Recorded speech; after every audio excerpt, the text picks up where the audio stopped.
Okay. Hey guys, looks like we're streaming here. All right, big stuff going on over the weekend. Marjorie Taylor Greene and Donald Trump going at it.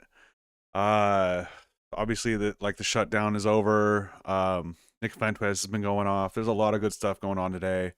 Um my favorite show, Breaking Points, Crystal and Sagar. As usual, they got all the important news just nailed down, and they have, you know, they got their shows ready to go, 9 a.m. every Monday. So let's see what they got to say about Marty Taylor Greene, see what I could add. Hopefully I could introduce you guys to a new great show. Let them go, Sagar. Biggest news of the entire weekend. And it just demonstrates a variety of different things. Is that there's a huge split right now in the Republican Party being forced over Israel, over Epstein by association, perhaps because of the association between those two. But MTG has now come under fire despite being one of the most loyal people to Donald Trump in the lead up to the 2024 election, but exposing a rift on what MAGA, America First, and all that means in the first year now of the Trump administration. Let's go ahead and put the truth up there that came on some Friday night. Trump officially unendorsed Marjorie Taylor Greene. Here's what he had to say. I am withdrawing my support and endorsement of Congresswoman Marjorie Taylor Greene over the great state of Georgia over the past few weeks, despite my creating record achievements, blah, blah, blah. What he continues to say is basically that she has lost the plot and that she is focusing on the Democratic Epstein hoax. Marjorie Taylor Greene responds then. Let's go and put her text, please, on the screen. President Trump just attacked me and lied about me. I haven't called him at all. I did send the text messages today. Apparently, this is what sent him over the edge. The Epstein files. Of course, he is coming after me hard to make an example to scare all Republicans before next week's vote to release the Epstein files. It's astonishingly how hard he is fighting to stop the Epstein files from coming out that he actually goes to this level. But really, most Americans wish he would fight this hard to help the forgotten men and women of America who are fed up with foreign wars, foreign causes, are going broke, trying to feed families, are losing hope of their ever achieving the American dream. That's what I voted for. I have supported President Trump with too much of my precious time, too much of my own money, and fought harder for him even when almost all Republicans turned their backs and denounce him. I don't worship or serve Donald Trump. I worship God. Jesus is my Savior, and I serve my district GA 14 and the American people. I remain the same today as I've always been. I will continue to pray this administration will be successful because the American people desperately deserve what they voted for. Okay. I didn't want to break down Donald Trump's truth or post, whatever it is, but Marjorie Taylor Greene, man, a lot of what she said is true here. Well, let's start at the top. First of all, what the White House and Donald Trump allies are essentially saying, they're saying that Marjorie Taylor Greene is mad at Trump because he will not answer her phone calls. Now Marjorie Taylor Greene is saying, I never called you, dude. That's not why I'm mad at you. I'm mad at you over the Epstein files. Now, the interesting part is she does not believe that he has anything to do with the Epstein files. She cannot wrap her head around the idea that he's hiding the files. I'm not sure if she's being sincere or not with this woman. I just don't know. Sometimes it seems like she's sincere. Sometimes I don't. But she genuinely believes that Trump has nothing to hide in these files. And he's doing this for some reason to protect his friends or whatever. It has nothing to do with him. I've sorted President Trump too much of my precious time. This is true. She has been a staunch Donald Trump supporter. Marjorie Taylor Greene is Donald Trump supporter number one. She would leave her husband, her boyfriend, whatever the hell she has going on, and give him coitus in public on camera because she loves that guy. But I don't worship or serve Donald Trump. This right here is the biggest lie ever told in MAGA. Here's the two things that are reality. Number one is she worships Donald Trump. She would do anything for him. He can't do anything wrong, except for not release these files. But her spin on it is fascinating, to say the least. And she doesn't serve Donald Trump. That is just ridiculous. When he says jump, she says how high, except for this one time.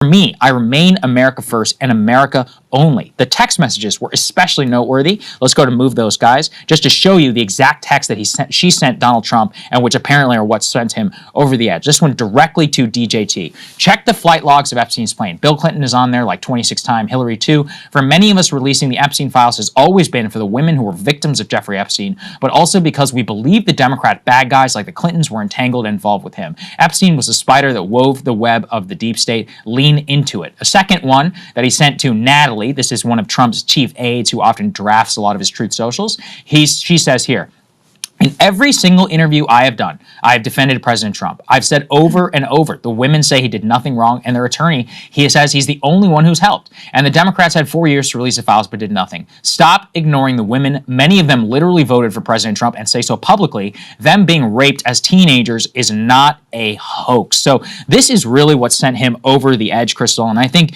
is exposing the rift entirely in terms of MAGA as a cult of personality and whether that cult of personality could withstand this issue of the Epstein files. Now, originally there was a lot of MAGA pushback. Many of the biggest MAGA voices eventually retrenched. They decided to defend Donald Trump. You had the assassination of Charlie Kirk, which was kind of a coming together moment. But since that assassination, the Israel issue just continues to completely split apart the entire Republican Party. And Epstein has now become, I think, the flashpoint, not only because of his own connections to the Israeli government, but also because of Trump's complete reversal on the issue. Despite, we'll get to this in a little bit, he did eventually come out and say, release the Epstein files. That was a total 180 after basically throwing his entire administration's power at stopping that discharge petition. They just took that beating in the 2025 elections. Trump is at his absolute weakest right now. This is a battle over 2028, but it also exposes to the nth degree just how much of MAGA itself Trump only defines about, his own personal loyalty, like endorsing Lindsey Graham and endorsing Thomas Massie or going after him, going after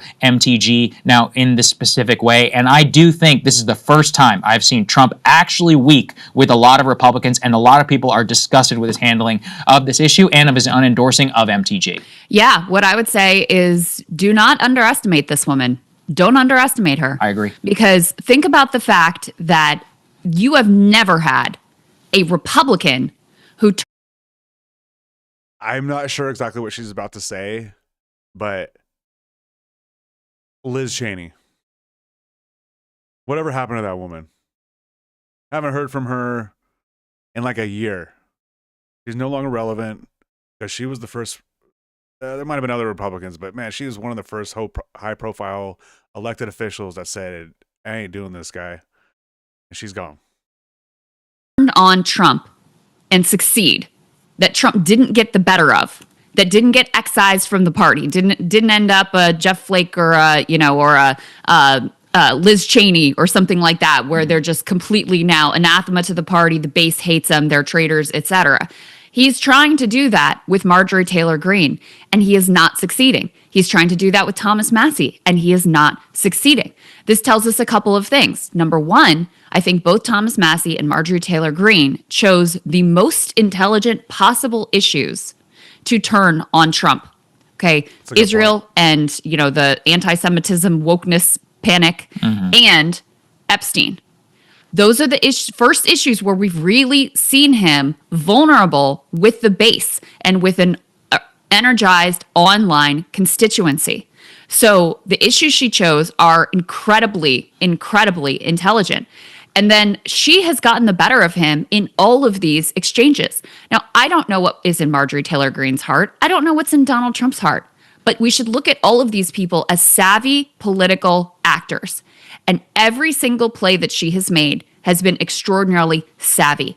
Her messaging about, how she always grounding it in her Christian faith and how she wants to reach out to the other side and how much she cares about the women here and how she's listening to them. And by the way, the women say you did nothing wrong. So what's the problem here? Why don't you release it? This is the deep state. Didn't you say that's what you're all about? Her messaging at every turn has been extraordinarily clever and extraordinarily effective. So listen, Marjorie Taylor Greene may not come off as like an intellectual. I don't think she is an intellectual, but this is a very, very savvy political player who appears to be really the first Republican we have seen to turn on Trump in any significant way and actually come out on top of that exchange. Yeah, that's right. The thing is about Marjorie is that I think that what we take away from her is the same thing that Trump used to have as a superpower, which is authenticity. She really hasn't changed all that much. And to the extent that she has changed, which we'll get to in a little. The thing is I did hear conservative Reddit. Pretty much every comment about Marjorie Taylor Greene was saying she's a rhino and she's out of the party. So to the extent that conservative Reddit has a bearing on the mainstream politics, I'm not sure. But I could tell you conservative Reddit is not happy with Marjorie Taylor Greene right now. The base, 30% that votes for Trump no matter what, is not happy with MTG right now. She has apologized. I mean, when is the last time that you saw self-criticism at a national stage level for a politician who is in real time assessing both new information and actually grappling, with the stakes of what happened, and instead of blindly just supporting the sitting president? And I think that is something which a lot of people cannot. This is part of the reason why I don't think that many MAGA or MAGA aligned figures are going to have a hard time, explicitly moving past Marjorie Taylor Greene, because everything that comes from her seems authentic on the Epstein issue, from the Israel issue. Glenn Greenwald says something interesting, which is if you look at the founder's conception of a citizen legislator, there is something genuinely refreshing about Marjorie Taylor Greene, where it actually does seem like this is a person who's taking in new information, reassessing, and actually sticking to a set of principles that she tried to from the very beginning. You can, potentially see it as a cynical move, and maybe it is, and maybe it's just authentic and it's strategic, which makes you something called a good politician. But that's really, the way that I'm looking at this right now with Marjorie. After all the years, after all the stupid shenanigans that Marjorie Taylor Greene has pulled, for you to praise her like this right now, Sauger, is ridiculous. And Crystal, I love Crystal to death, but you guys, this has only been happening for a few minutes. We need to stop and see where this goes, okay? Marjorie Taylor Greene can end up getting smashed by Donald Trump, or this could all just be BS, smokes and mirrors, all of it. So just calm down, Sauger.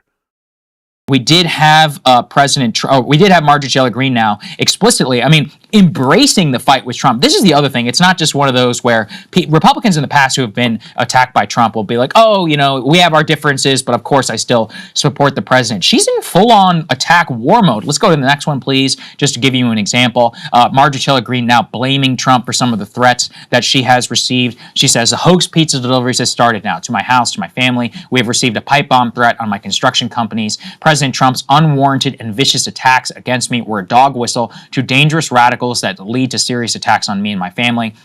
I've been down this road before. As a matter of fact... Oh, no. Oh, no. Vicious attack dogs. Oh, no. How does it feel, Marjorie?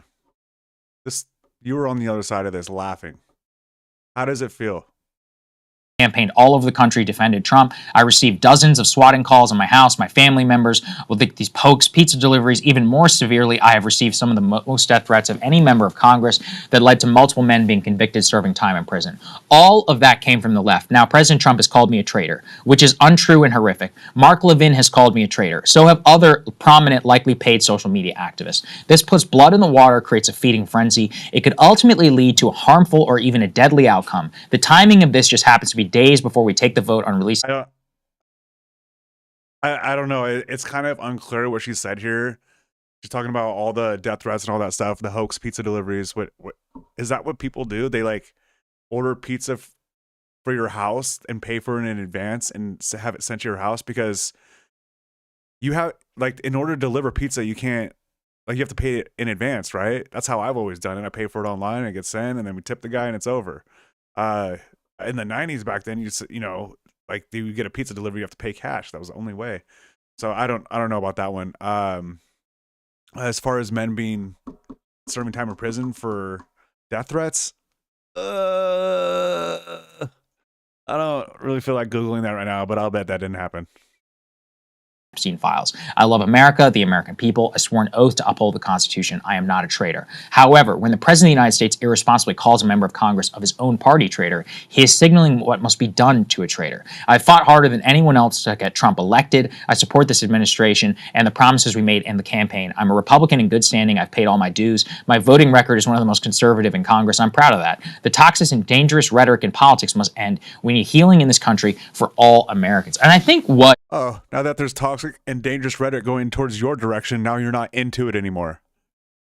is what strikes me again about that is a confrontational nature that she is taking there to Donald Trump, but she's also very strategically calling out the word traitor. What does the word traitor mean, right? Remember, we talked about this when Hillary, for example, accused Tulsi of being a Russian ass. It's like you can't just say traitor and treason and imply that people are, explicitly against the country itself. They happen to disagree with you on this issue. She also points out people like Mark Levin and others who are supposedly not traitors to Donald Trump because, of course, they support Israel and they support Trump only because he is explicitly pro-Israel. And so she's, again, drawing the contrast between fighting for an issue set and in here, the Epstein one, where Trump is really on the ropes, and pointing out the inconsistencies in who he goes after and who he doesn't. Trump did respond to her comments. Here's what he had to say late last night. If you or a loved one were sexually abused as a minor at San Diego youth centers, including the Polinsky Children's Center, her life could be at danger because of the rhetoric? Her life is in danger? Who's that? Marjorie Taylor Greene, she says. Marjorie Taylor Greene. I don't think her life is in danger. I don't think. First of all, the traitor thing is clever, but at the same time, she's a traitor. She's a traitor because she doesn't want you to give money to Israel. She's a traitor because she wants you to release the Epstein files. That's what makes you a traitor in this 2025 Republican Party. Frankly, I don't think anybody cares about her. Okay, what about you? Nobody cares about her. He's trying to write her off as irrelevant. It's just not. I mean, you cannot get your way out of this. And, Marjorie Taylor Greene, again, she's very, very effective more recently in a lot of her interviews fighting against the traitor label. She took to CNN yesterday. Let's take a listen to what she had to say. I stood with President Trump when virtually no one else did. Campaigned all over the country, spent millions of my own dollars. It's true. After January 6th, she's like, I still love this guy. Him get elected. And I think that's incredibly important. And I do support him and his administration. And I support them in delivering the campaign promises we made to the American people. His remarks, of course, have been hurtful. However, I have something in my heart that I think is incredibly important for our country. And that is to end the toxic fighting in politics. And this has been going on for years, and it has divided our country, split up friends and families, neighbors, and it's not solving our problems. The most hurtful thing he said, which is absolutely untrue, is he called me a traitor. And that is so extremely wrong. And those are the types of words used that can radicalize people against me and put my life in danger. Oh, just the tone and the inflection in her voice. Oh, dude, that is sweet. She deserves every little bit of this negative energy coming her way. And you can hear it in her voice. It sounds like she's about to cry. I can understand, getting death threats and stuff like that, that would make you a little emotional, but that's not why she's about to cry. She's about to cry because the love of her life no longer loves her. Wow. This is wild to see. This is sweet too. I love it. What do you think happened? What do you think is the reason for this?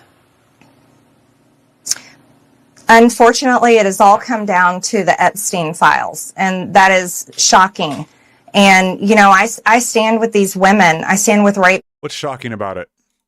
victims. I stand with children who are in terrible sex abuse situations. And I stand with survivors of trafficking and those that are trapped in sex trafficking. And I will not apologize for that. So, if you look at the framing there, her attack on Trump, she seems somber in there. She's calling for unity. This seems to me like all of the hallmarks of a 2028 presidential run. And I don't think it's an accident that this comes on the Epstein issue, that this comes after Trump just took a beating. 2028 run. This country will probably never elect a woman. If we ever do get a woman, it'll probably be a white woman, but they know women getting elected for president. Not happening. term elections. And more importantly, though, it was a time for choosing for Trump. Trump has chose now to be just ridiculously pro-Israel. He's chosen a lot of the business community. He's ignoring a lot of the economic problems and basically attacking anybody who distracts from the issues or even dissents and says that they're not true MAGA, going after them with the full force of his administration. And he's very unpopular right now. He's in Biden territory. So this is part of what explains everything. Yeah, no, that's right. And here's the thing is, number one, the timing, as you're pointing out. He just took this absolute drubbing coast to coast. Everybody knows it's a sign of major weakness and backlash against his administration. He's a literal lame duck. He's an old man. He's falling asleep in meetings. And he's extraordinarily unpopular. And then you have this real sore spot with the base, where it's the one issue on the Epstein files. It's the one issue where they are extremely dissatisfied with how he's handling it. Then you think about who Marjorie Taylor Greene is. You know, she's not a Liz Cheney neocon type, right? Marjorie Taylor Greene does not exist outside of MAGA, right? She is not a member of Congress if Donald Trump never is on the scene. True. She comes directly out of this movement as like, you know, a Facebook posting QAnon mom. True. That's who she is. So she has credibility there with Trump's base as like, you know, this isn't some sort of legacy Republican who just saw the writing on the wall about MAGA's ascent and decided to conveniently and cynically bend the knee. No, she springs directly out of MAGA. So she has some purchase and credibility to say, I am actually representing the true principles of MAGA. Now, that has never worked in the past. In the past, Trump has been right that he has always gotten to say, no, I get to say what MAGA actually is. But now you have enough weakness and enough dissatisfaction on these key issues that you start to be able to gain some purchase with that sort of argumentation, especially when you are a person like Marjorie Taylor Greene, who has that kind of credibility. The other thing I notice, you know, you were talking about how she's apologized for some of the toxicity and the toxic politics that she has embraced. I mean, this is someone who has used extraordinarily violent extremist rhetoric against her political opponents. You know, she's been on board with everything Trump has done, basically, up until this moment and up until this year. And to be clear, I think you should evaluate every politician as a cynical actor. Like, sure, she has her own political goals, and the moves she's making in this moment align with whatever those political goals are. But it's also interesting to me, her approach is really a direct contrast from how Trump conducts himself on the political scene, because his motto is always never back down, never apologize, right? Even right now, where he's doing a total 180 and now saying, yes, go ahead and release the Epstein files, he's pretending like that was his position all along. Like, he'll never admit that he got something wrong. He'll never apologize.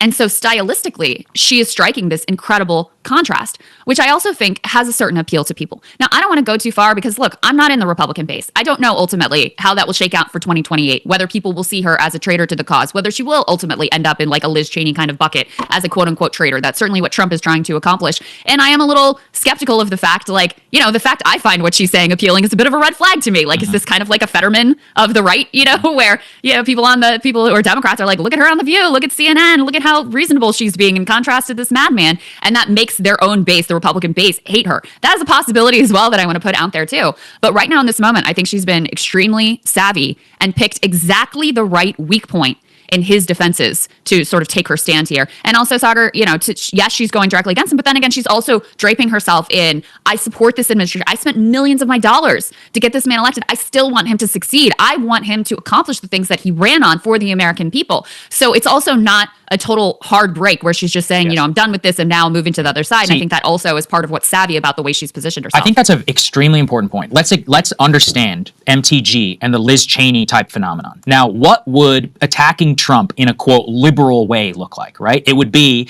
by attacking him. I can't even really think. Probably on immigration. Yeah. Let's say Liz Cheney, it was on January 6th. That's when she turned on him, right? So here you could say, you know, you maybe on CCOT or maybe on like the National Guard deployment and the authoritarianism, right? But those sorts of things. Right. But that's not it. So it's not the liberal framing of the critique. It's actually, why I think it's so effective is it's explicitly about the campaign promises and the spirit of why Trump got elected in the first place and saying, hey, that was a betrayal. Now, the reason I think it may resonate with you or other like commentators is that one of the ways that a lot of the Democrats have recognized to try and gain back ground is they're like, well, one way that we have to win is in a bigger tent is to convince people to vote for us. And one of the ways to do that is to say the other person that you voted for didn't deliver what you promised. Now, but that's an important distinction in terms of what makes somebody a quote turncoat and somebody who is actually authentically within, you know, that ideological sphere and then speaking out against that. The Republican critique of her right now, like the pro-Trump critique is that she's undermining the administration, not that she is somebody who has like turned on everything that she used to believe in the past. I don't think that that's the case. Now, in terms of her stylistic apology, I read that very much in the way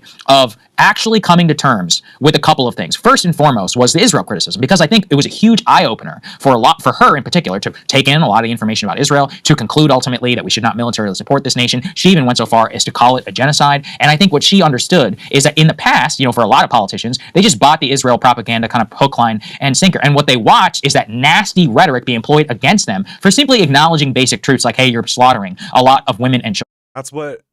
That's what she's mad about, is the genocide part of it, the killing people. It's not just straight up about the money. Sagar might be framing that a little weird.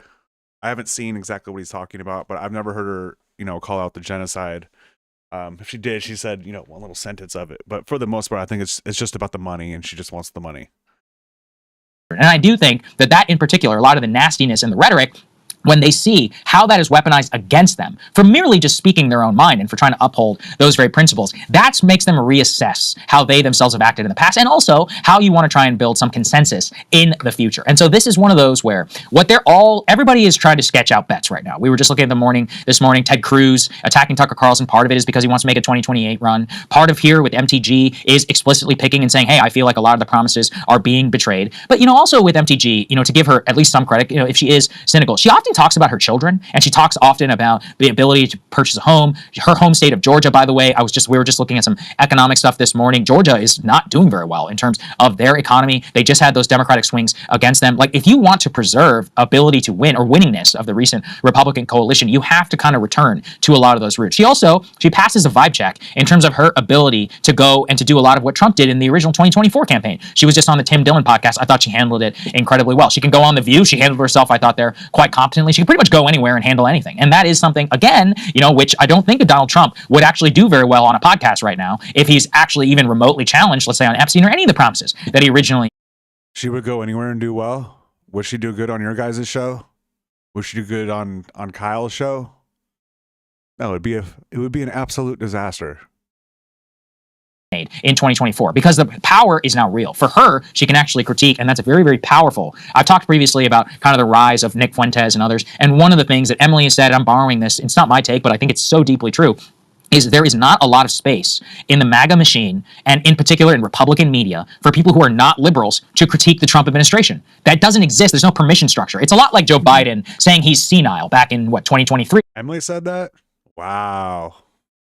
He doesn't say a lot of thought-provoking stuff, She's just very vanilla is how I would describe her, especially on Breaking Points. But then when she goes on her own show, whoa, the conservative really comes out of her. We'll talk about Emily another time. That was we could not say those things in Democratic aligned spaces, even though a huge portion of the Democratic base was like, he's too old, he's too old, he's too old, he's too old. Well, there is a lot of American dissatisfaction, including people who voted for Donald Trump, who are not liberals. These are not bleeding heart liberals, but they are upset. And so to see them validated in this politician, it seems courageous. It's a big bet. Again, will it work out? I mean, who knows, right? It's only November. There's 3 years to go. Still 2 years, basically, till the actual primary really gets started in, is it Iowa still for the Republicans? I forget. I think it's still Iowa. And New Hampshire. Nobody's going to make any declarations, and she could absolutely crash and burn. That midterm elections will be an interesting test. She's unendorsing. He said in a follow-on truth, he wants somebody to run against her. Let's see how it works out. But he's also, going against Thomas Massie, and it doesn't look like that's really working out that well. For example, his most recent critiques, I think, are probably only going to strengthen Thomas Massie. Let's put that on the screen, for example, what we have here. Trump says, did Thomas Massie, sometimes referred to as Rand Paul Jr., because of the fact that he always votes against the Republican Party, get married already? Question. Boy, that was quick. No wonder the polls have him at less than 8% chance of winning the election. Not true. Anyway, have a great life, Thomas, and ? His wife will soon find out that she's stuck with a loser. So, I think that was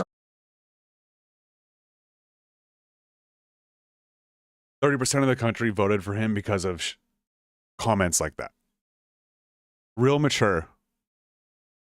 really, I don't know. I mean, it's one of those where a lot of people just looked at that and are viscerally disgusted. Thomas Massey's wife tragically died, of his previous wife tragically died, of a health incident. And he was obviously heartbroken. Recently, he just got remarried. And he seemed pretty happy. I think that's great. I think most normal people are like, wow, that's fantastic. Congratulations, Thomas. Even in his announcement, he kind of made an ode, to his dead wife and how he misses her all the time. And I think, the visceral nature in which Trump attacked Massey is Massey, you can say whatever you want about him. I've criticized him here before. I don't agree with everything that the guy says, but it's like MTG, and I believe that what he says is what he thinks. And that's right now, the biggest differentiation in all of politics. And for Trump to attack him like that pushed a lot of people the wrong way. Because it's like, really? You're going to attack Thomas Massey, not only politically, but on his personal life? And then you're going to embrace, Lindsey Graham and all of these other people who are explicitly against your so-called campaign promises. And, we could talk personal life there too all day long if we want to. It's like, who is your venom reserved for? And I think that really pushed a lot of people the wrong way, Crystal. Well, and here's the thing. Let's be honest. If Trump said this about a designated MAGA enemy, right, no one would have a problem. No one on the right would have an issue with it. No one would have an issue with it. And he's done it many times, right? Of course. Yeah. I mean,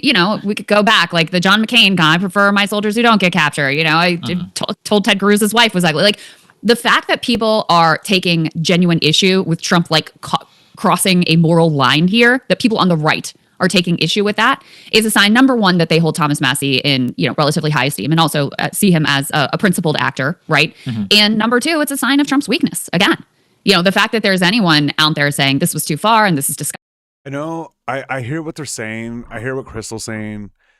The thing is you still go on conservative media, and that's not the tone of the conversation. They're not mad about this. They're assuming that it's just gonna blow over. Whatever is gonna happen, either they all make up, or Marjorie Taylor Greene becomes a pariah. Go to Fox News right now, and the tone is significantly different. The right, the conservatives are not turning on Donald Trump over this. It hasn't happened yet. And I can't believe it. I mean, how many too far disgusting things Trump says and does all the freaking time. Right. So then it's like, okay, well, why was this one too far? And, Don't write me, Sauger. You don't care. Again, listen, Trump he's been president twice. He almost won, the second time as well. He's been a very intelligent political actor. So maybe we'll look back after all of this and say, you know what, he was right. Thomas Massey lost in the primary. Trump was able to crush him. Marjorie Taylor Greene has been marched out of the party. She's got enough future. That's all still very possible and on the table. But right now in this moment, I think we're seeing cracks and fissures that we've truly never seen before. And we're seeing a weakness with Trump, with his own base, that we've also really never seen before. I do want to go back to this Marjorie Taylor Greene SOT, because this was the one where I saw the most pushback from the right on things that she's been saying and doing, because she did that big interview with Dana Bash. And Dana asked her, I think quite reasonably, okay, well, you're upset about Trump calling you a traitor. I've never seen you upset about his comments going too far before, even though he uses that type of rhetoric all the time. So why is it different now that it's you? And leads to a pretty, an extraordinary admission for a politician of look, I'm sorry, you're right. It's a reasonable criticism and I'm sorry. Let's take a listen to A4. Gong Cook picked Middlesex County, New Jersey because we're strategically located in the center of 50 million customers. You posted on X that President Trump is, with his comments, fueling a, quote, hotbed of threats against you. Obviously, any threats to your safety are completely unacceptable. But we have seen these kinds of attacks or criticism from the president at other people. It's not new. And with respect, I haven't heard you speak out about it until it was directed at you. Great question. Dana, I think that's fair criticism. And I would like to say humbly, I'm sorry for taking part in the toxic politics. It's very bad for. Zeppelin, do you believe this? Do you believe this, Zeppelin? Zeppelin's my dog. Does anybody believe right now that Marjorie Taylor Greene is apologizing for all the BS she's been doing for the last 8 years?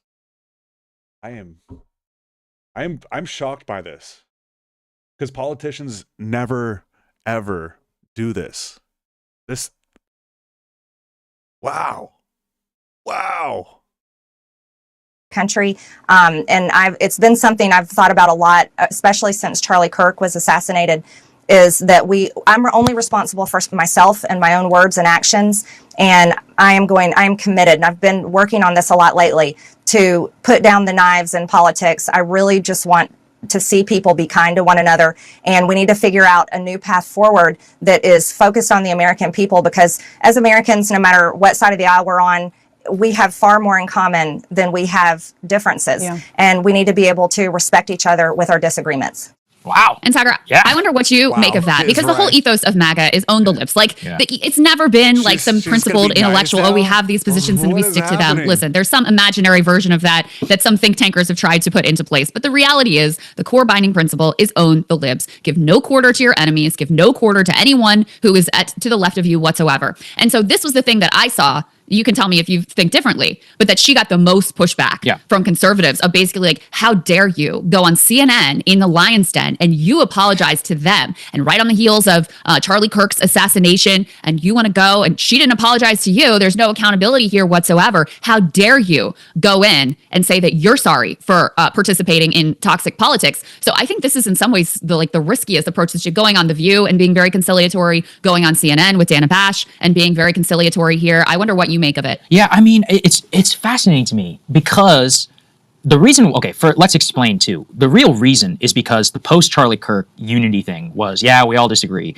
but what we're going to do is we're going to unite and we're going to get the Trump administration to like declare war on Antifa or whatever, right? Use NSPM 7. We talked about all of that. Well, she kind of had the similar take that I did. I was like, man, like we have a sick culture, we have a sick society. It's actually really shocking to see somebody just assassinated in cold blood over their political views. And if we're all going to have to live together, then there's just a simple way to get past that. Trump's initial response, I was like, oh my God, it's the worst possible type of thing, pouring gasoline on the fire. That's what he does. He's often done it to his own political benefit. But I do think, again, I really believe that this is her genuine belief, because she mentions the Charlie Kirk assassination. And she also, look, as you said about owning the libs, at a certain point though, at what point does it just become the central driving thing if you care about anything? If you really do care about anything, you can hate liberals. I certainly have my moments. But at a certain point, if you have children, if you care about housing, if you care about economy, if you care about jobs, if you care about people's ability to simply exist in the world, at what point does that just actually directly obscure all of the things that the administration has done, is doing, or is not addressing in those core issues? That's really where I thought, the big jump point for 2025 is a lot of people really did vote, I think, not only in terms of opposition to Donald Trump, but a lot of people didn't come out to vote, the so-called swing coalitions and others who were largely supportive of Trump in 2024, because actually thought he was going to help their life. And I do think that we're entering perhaps an age where the material outlook of your life, especially if you're my age, if you're 33 years old, I don't think it's good. I think it's bad. I think that if you're Gen Z, if you're younger in particular, do any of us truly have a hope of doing better in life than our parents did? That is the actual American dream. People talk about it a lot, and many people have been willing to go past that in order to vote for something cultural. 2022 is an example. Even Trump, I think in a lot of ways, 2024, she's making a bet that those things are becoming so bad, so ever present, that she actually wants to try and to focus on that. And so I do think, there's a commendation. Part of the reason why I think a lot of the Republicans are speaking out against is ultimately that is what unites, much of MAGA is, look, there's a reason they don't talk a lot about the inconsistencies within MAGA. There's a reason they don't acknowledge the Epstein files mentioning Trump. There's a reason they don't talk about the corruption, let's say, of the Trump administration, or any of the many faults, from personnel, the inconsistent Venezuela, a lot of the stupid and insane stuff that they have done currently is because it's about uniting in opposition to a different political agenda. And I think that if you start to look at things in more material views, and also with a lot of the other country, it does kind of lead you back to where Marjorie Taylor Greene is right now. And I do think, considering how that view of power has been now exercised by the Trump administration, and a lot of people reject it, it's also not all that politically popular right now. People don't really care about owning anyone if your life is not getting better. They just don't. I have a burgeoning theory, a little kernel of a theory that I'll put out there, and people can tell me what you think about this. Because honestly, I don't know enough about Facebook world to really say for sure. But when we think of someone being very online, we think of them largely being like super on Twitter, right? Super on Twitter and these like weird podcast realms or whatever. Like JD Vance is that version of very, very online. And we've been talking here about increasingly since Elon purchased Twitter, it has sort of damned the Republicans in a sense, because they believe that all their like sadistic, fascist porn nonsense is way more popular than it actually is. And so they've been totally out over their skis, the DHS, just like Nazi posting on Maine, all this kind of crap, right? Marjorie Taylor Greene is also very online, but she comes out of like the Facebook boomer mom world, which is more connected to the I just had a thought. Remember, like early summer, like mainly during the summer, there was a lot of like DHS ads, like on every TV channel, and those have it's kind of like died off a little bit. But just a random thought. Like material concerns, inflation, and oh my God, here's the That's what Crystal is saying is an interesting thing. Boomer Facebook mom is a thing. Uh, each demographic of not just American, just people in general uses different. They use different social media platforms in different ways, and there's like what am I? I'm like 40 years old. 40-year-old millennial. I know how to use a lot of tech and stuff like that. I'm okay with it. I'm like above average, I guess. But I don't use Facebook. I stopped using Facebook like to post and things like that like over 10 years ago. Like, we switched to Instagram essentially. And then if you're younger than me, you don't use Facebook at all. You don't even see Facebook. You just use, TikTok and Instagram. But there's a whole group of people that just use Facebook. Old people, old white people in particular, like my parents siblings, they're all in their 70s or whatever. They use Facebook. They go on there every single day. Also, I work in a restaurant, and the kitchen is ran by a bunch of Mexican guys who are most likely just green card holders. They can be deported at any minute, which is a whole nother set of thing. But they use Facebook, mainly Facebook as their social media. So there are a lot of people still use Facebook, and that's part of the puzzle. We figured out how to be successful. Social media is getting all those platforms and using them all the right way. prices at the grocery store, and also is going to maybe have more of that sense of just sort of disgust at the overall at the political system and the nastiness and the viciousness. So it's again, this is I'm flirting with this theory. I'm not asserting it for sure, but her different orientation here and the fact that she's been able to pick up on some vibrations within the Republican base that other politicians did not pick up on and be a little bit ahead of the curve, maybe because she is in touch with a different constituency. Well, I mean, I would say one of the main reasons MAGA ended up getting elected this time around is because they were allowed to be mean to brown people and gay people and other marginalized people. That's kind of seems to be, how she ended up getting, elected. But that's neither here nor there. I think I want to continue the stream, but this is one of my first streams, and I just want to stop the stream, and I want to make sure that it sounds all right, and you guys are getting all my points across, all my messaging, everything looks good, and we'll continue at a different time. Thanks for joining us, guys.